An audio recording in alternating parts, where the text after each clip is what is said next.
Brando, mga alagad kami ng batas at napapaligiran ka na namin, kaya sumuko ka na! Alagad ka lamang ng batas, samantalang ang batas ay nasa aking kamay!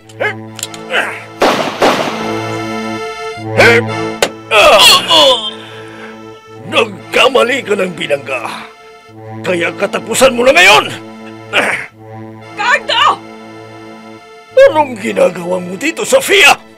Ano man ang pinaplano mong gawin laban kay Nathan, parang awa mo na. Huwag mo nang ituloy. Anong ibig mong sabihin? Nalalaman mo ba yung sinasabi mo? Batid mo kung anong ginawa ng lalaki ito sa aking anak. Eh, dapat sa lalaki ito ay mamatay! Cardo, huwag! Paano mo pa yatang ipagtanggol ang lalaki ito na kinamumuhian mo? At ikaw, Nathan, magaling na pulis. Magdasal ka na dahil katapusan mo na! Nathan!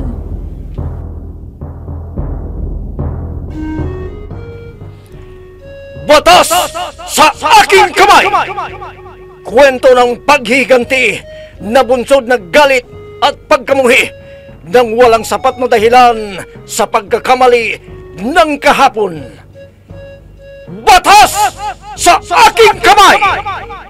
Mula sa panulat ni Andrea Solar at sa direksyon ni Jun Cabato. Batas sa aking kamay! Inihahandog sa inyo ng F3 Recording Studio para sa pambansang radyo ng Pilipinas, Bombo Radio Philippines.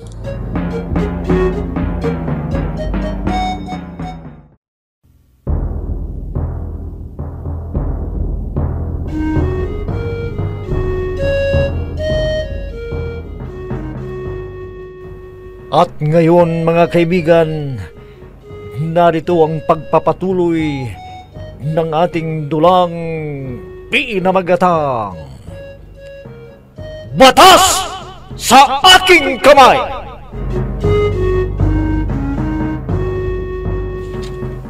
Siguro noon dahil bata ka pa at hindi pa ganyan kaganda ang tindig mo at kagwapo, kaya hindi ka pinagnanasaan.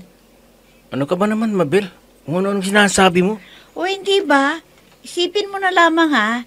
Lagi kang nagpapaalam, pero lagi kang pinipigilan. Sinong amo pag nagpaalam ang tauhan ni pinipigilan?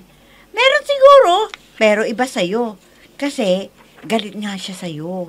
Pero pag pinagtatangkaan mong umalis, pinipigilan ka. Tapos yung mamahaling restaurant, isa pa yun. Kaya naniniwala akong ang inangsyon mo ang nagbayad nun. Ha? O hindi ba? Si inangsyon lamang nagyaya sa atin na kumain doon. Pero ang nagbayad ay si Ma'am Sofia. Kung ano-anong sinasabi mo. Hindi kaya selos lamang yan. He, tumigil ka nga yan. Oh, inamin mo na sa akin noon na mahal mo ako. Nathan. Pero biro, Mabel, mahal din kita. Tumigil ka dyan ha. Di mo alam yung sinasabi mo. Anong hindi ko alam? Hindi ko alam yung Mabel. Anong ibig sabihin dito? Anong ibig sabihin dito? Magsalita kayong dalawa!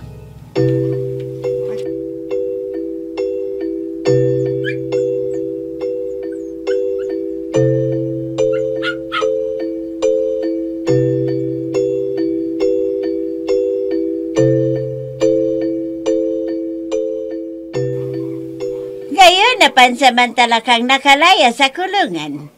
Anong plano mo? Babalik siguro ako sa Canada. Ano?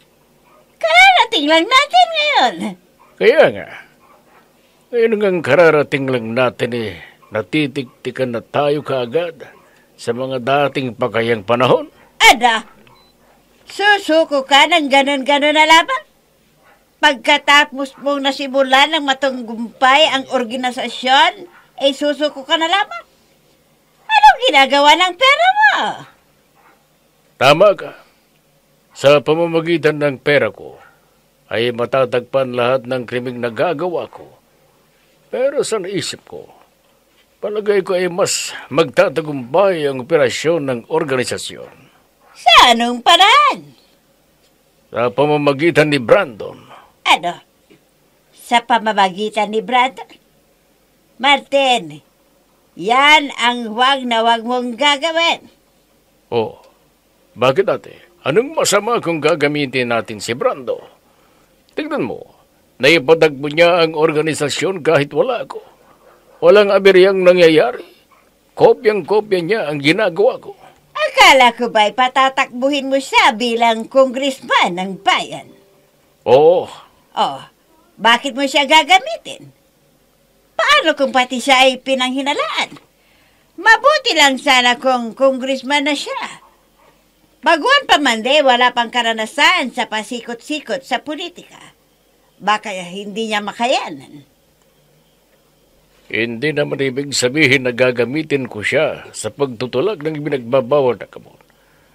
Kundi pahihintuin ko na labang siya sa direktang partisipasyon niya sa kalakaran ng Roca. Sino ang mamamahala ng organisasyon kung aalis ka naman at pahihintuin mo si Brando? Ikaw na muna ate. Total, sa drugs ka naman nagsimula. Martin!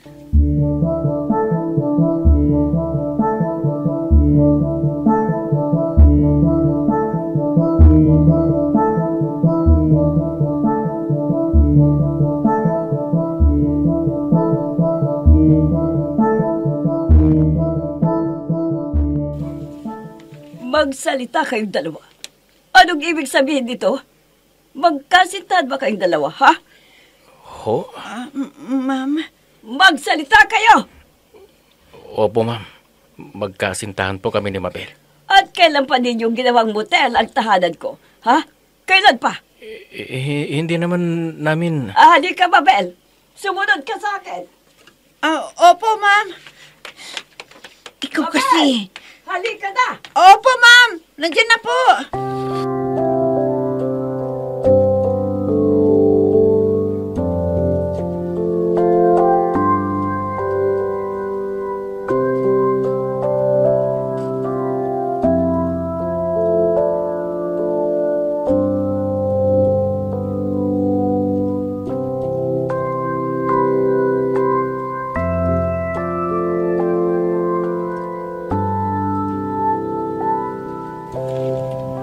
Bakit ako?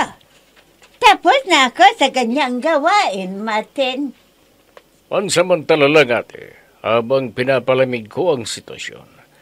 Hindi nga naman pwedeng tuloy-tuloy ang direktang partisipasyon ni Brandon dahil tatakbo siya sa pagkakongresista sa darating na halalan. Kaya ikaw muna. Sige. Pero kahit nandun ka sa ibang bansa, nakatutok ka pa rin sa organisasyon. Oo naman, ikaw man ang naririto na nakikita ng mga tauhan. Ako pa rin ang magpapatagbo kung mahalal na bilang congressman si Brando.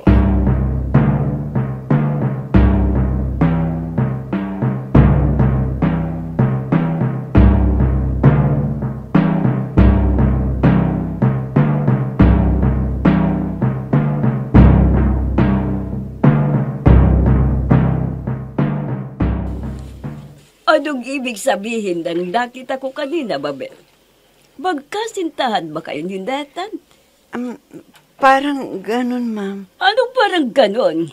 Kitang-kita kong naghahalikan kayong dalawa.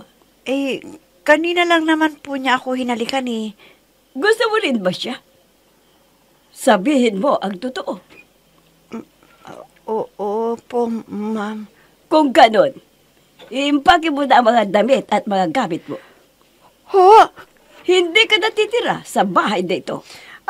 Ma'am.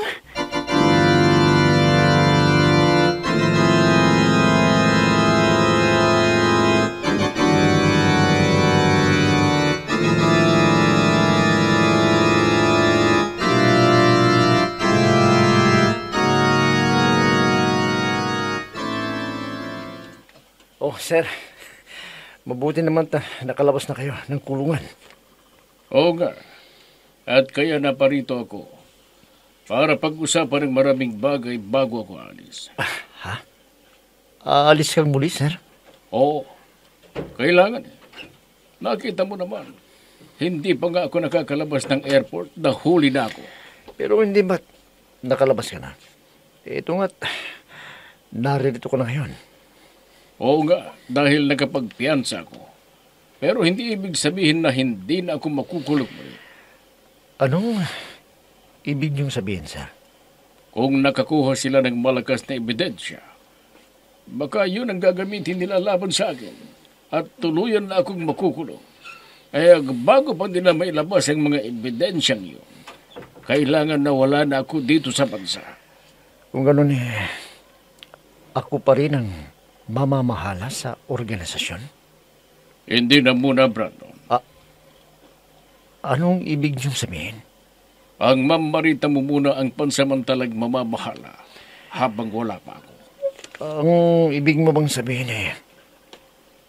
inaalis mo na ako bilang tagapamahala ng organisasyon? Oo. Para sa mas malawag pang maitutulong mo sa organisasyon sa mga darating na araw.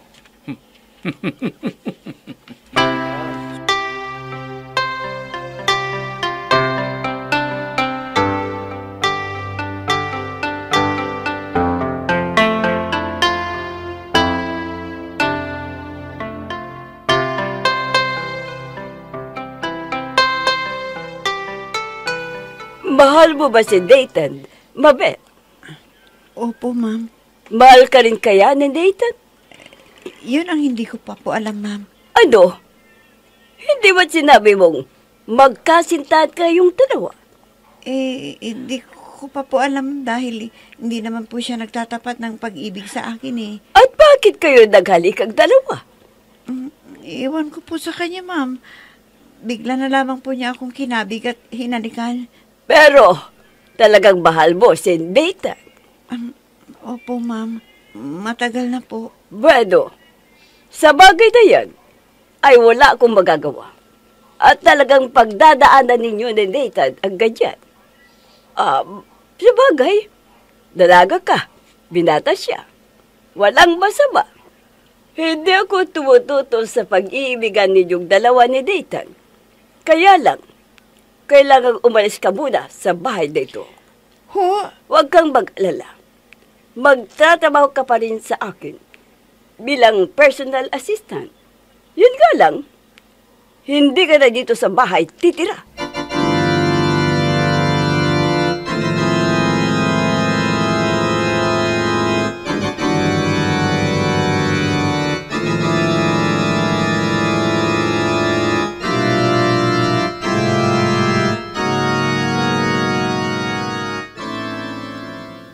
Ano? Aalis ka? Oo. Ngayon ka pa aalis. Ngayon sinabi mong mahal mo ako. Kailangan eh. Dahil hindi ko to bahay. Anong ibig mong sabihin? At ano nga pala ang napag-usapan ninyo kanina ni Ma'am Sophia? Tinanong niya kung magkasintahan tayong dalawa. Yan ang sagot mo. Sinabi ko, hindi ko pa alam. Ano? Pinagkaila mo na magkasintahan tayo? Bakit? Magkasintahan ba tayo? Wala ka pang sinasabi sa akin eh. Hindi ka pa nanliligaw sa akin. Anong sasabihin ko sa kanya? Alam namang... Nathan. Ngayon, hindi pa rin maliwanag sa iyo ang nararamdaman ko. Nathan. Mahal kita, Mabel. At handa akong patunayan na mahal kita. Bakit hindi ka nanliligaw sa akin? Paano pa ako manliligaw sa iyo? Inunahan mo na nga ako noon pa eh. Mabel, sige na. Impake mo na ang mga damit mo. At nang maihatid na kita sa inyo. Opo, ma'am. Sige, Nathan. Aalis na ako. Teka, Mabel. Nag-uusap pa tayo. Sige na, Mabel. Ayusin mo na ang mga damit mo at gamit mo. At ikaw, Dayton, mag-uusap tayo.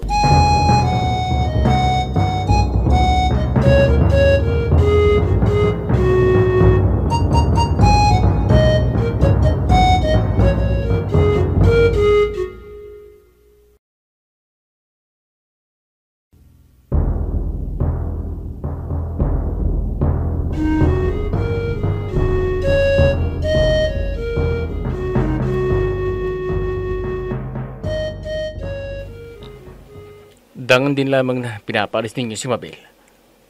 Aalis na rin ako dito. Hindi ka aalis. At bakit hindi ako aalis? Dahil sinabi ko na hindi ka aalis. Ipagpaumanhin ninyo, ma'am. Pero wala ho akong nakikitang rason para hindi ako makaalis sa bahay na to. Dahil nagtatrabaho ka sa akin. At si Mabel, hindi rin ho ba siya nagtatrabaho sa inyo? Huwag mong questionin ang desisyon ko. Ganon? Hindi ko kukwestiyonin ang desisyon ninyo kahit na nakikialam na kayo sa personal naming buhay? Hindi ako nakikialam sa personal ninyong buhay. At ano pang tawag ninyo sa ginawa ninyo? Hindi ho ba pakikialam yun? Ginagawa ko lang ang dapat para na rin sa inyong kapakanan ninyong dalawa. Kapakanan naming dalawa. Ang lakas naman ninyong sabihin yan. Ngayon kitang-kita ang pakikialam ninyo sa aming dalawa ni Mabel. Bakit ba? Ang hirap mong intindihin ang sinasabi ko. Tagalog naman ang ginagamit kong lingwahe. Dahil kahit sino ay hindi maiintindihan ang pinaggagawa ninyo. Nathan!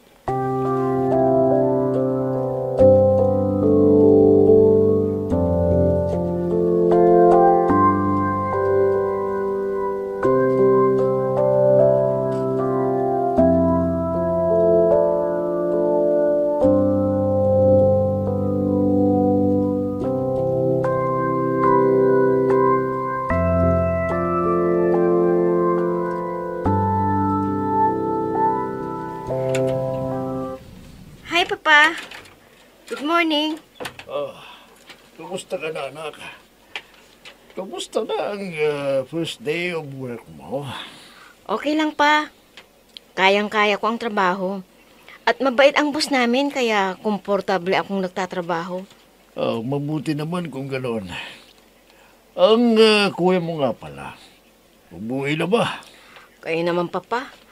Paano pa uuwi yun dito eh? Hindi na nga siya nakatira dito eh.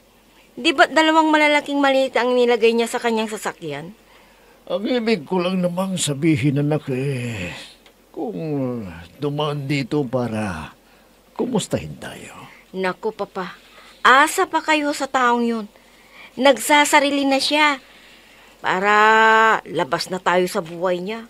Kaya nga wala naman akong alam na galit niya sa akin o tampo sa akin dahil lahat naman ang gusto niya binibigay ko. Nang makulong siya, inilabas ko kahit naggalit ako sa ginawa niya. Ano sanang ikagagalit niya sa akin? Wala pa naman siyang asawa para mabuhay ng sarili. Huwag na ho ninyong alalahanin si Kuya, Papa. Dahil lalaki yun. Siya nga po pala, Papa. Si Nathan, nag-report na ho ba sa presinto? Di pa naman siya nagre-report Ano bang sabi sa'yo? Di pa nga ho kami nagkakausap Naisip ko na busy siya sa presinto, kaya di na niya ako tinawagan. Baka pumunta siya, pero nang malamang wala ako hindi na siya tumuloy. Bakit ho? Umalis ho ba kayo ng presinto? Oo, lumabas ako saglit sa presinto. Dahil may pinuntahan ako, kaya wala ako doon sa presinto.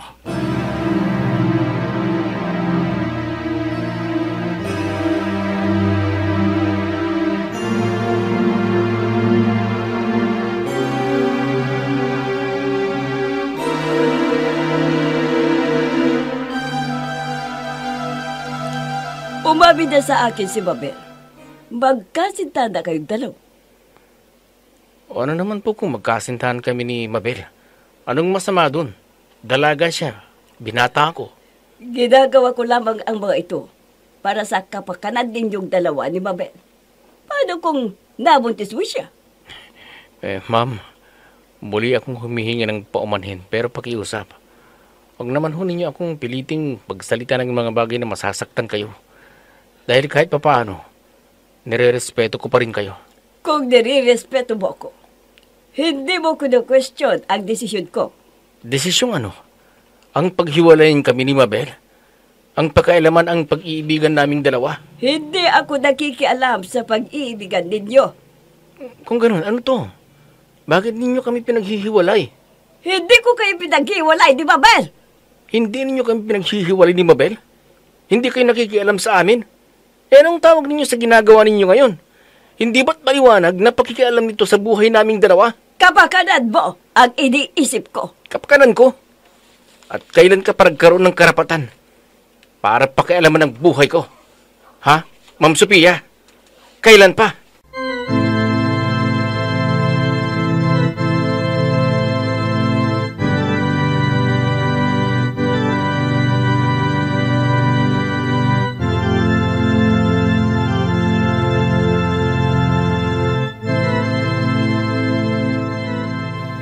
O, anong ginagawa mo dito? Di ka pa rin ba umalis para pumasok sa office ni Ma'am Sophia? Ikaw ang dapat kong tanungin eh. Bakit ka nag-iimpake? Dahil nga hindi na ako dito pinapatira ni Ma'am Sophia. Nakita mo ugali niya? Pakialamera. Lahat na lamang pinapakialaman. Hindi naman tayo pinapakialaman ni Ma'am Sophia eh. Eh, anong tawag mo sa ginagawa niya ngayon? Tignan mo nga. Pinapaalis ka. Nalaman lamang na magkasintahan na tayo. Nagalit na at pinapaalis ka. At bitter yata siya eh. Dahil walang asawa. Nainggit siya siguro dahil tayo nagmamahalan samantalang siya walang nobyong nagmamahal sa kanya. Huwag ka nga magsalita ng ganyan. Wala namang masamang ginagawa yung tao sa'yo. Anong masamang ginagawa? Teka nga muna. Bakit ba hindi ka nagagalit sa kanya? At bagkus ay depensan mo pa. Pinapaalis ka na lahat-lahat eh. Pinagtatanggol mo pa. Dahil nga, wala namang masamang dahilan si Ma'am Sophia para magalit ako sa kanya. At ang pagpapaalis sa'yo ng walang dahilan ay hindi ba nakakagalit? Ha? Mabel?